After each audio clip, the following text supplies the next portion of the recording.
My name is Sarah Carter-Walshaw. I am a lecturer at IDEA, which is the Ethics Centre here at the University of Leeds.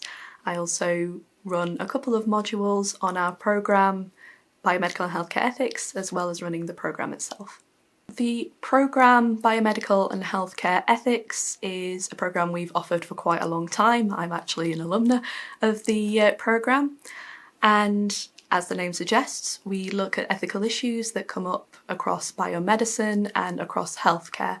So that includes in terms of the profession itself, as well as broader questions, for example, relating to who has a right to life and how should we deal with who gets what money in terms of the NHS's coin purse. So this programme would be of interest to anyone who has an interest in the ethical questions related to healthcare. And healthcare is one of those things that it affects all of us in one way or another, be that directly or indirectly. So it could be of interest to pretty much anyone. It tends to be of particular interest, understandably, to people who either work in healthcare themselves as healthcare professionals, so doctors, nurses, physios, dentists, dental hygienists, but it's also something which is very much of interest to people outside of that. So we are very fortunate to attract people whose first degree was in philosophy or English or biomedical sciences. So it's very much a wide church. We cover quite a lot of topics because we essentially cover almost, much like the NHS, from cradle to grave. So we start off by giving an introduction to moral philosophy more broadly. So that allows people who don't have a background in philosophy to really get their head around the philosophical stuff that they'll be looking at over the period of time that they're on the course. So after that, we look at ethics at the beginning of life, and then ethics at the end of life. So everything from things like the ethics of surrogacy, IVF provision, abortion, through to the ethics around euthanasia, posthumous rights, what can we or can't we do with the dead. Then following that, we go on to look at things like the ethics of professional issues in healthcare and medicine. So should doctors be allowed to strike, for example? What do we mean when we talk about consent and confidentiality?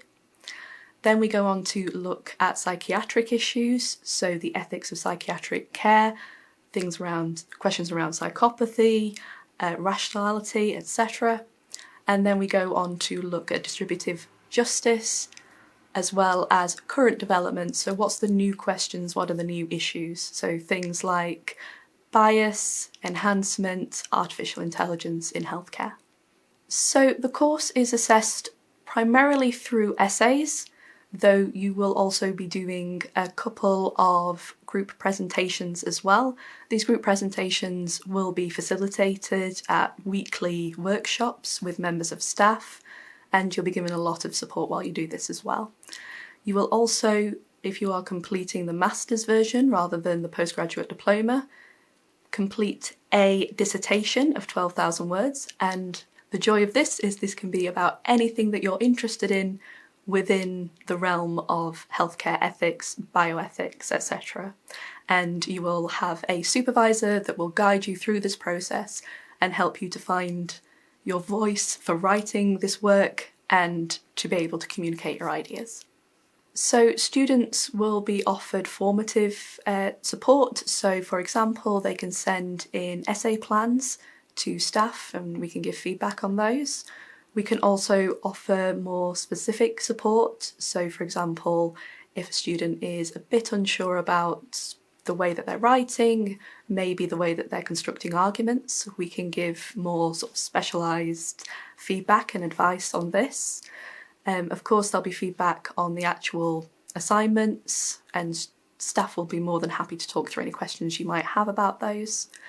And generally, we have office hours, and students are very much encouraged to make use of those. Drop us a line if they've got any questions about the content or about the assignments.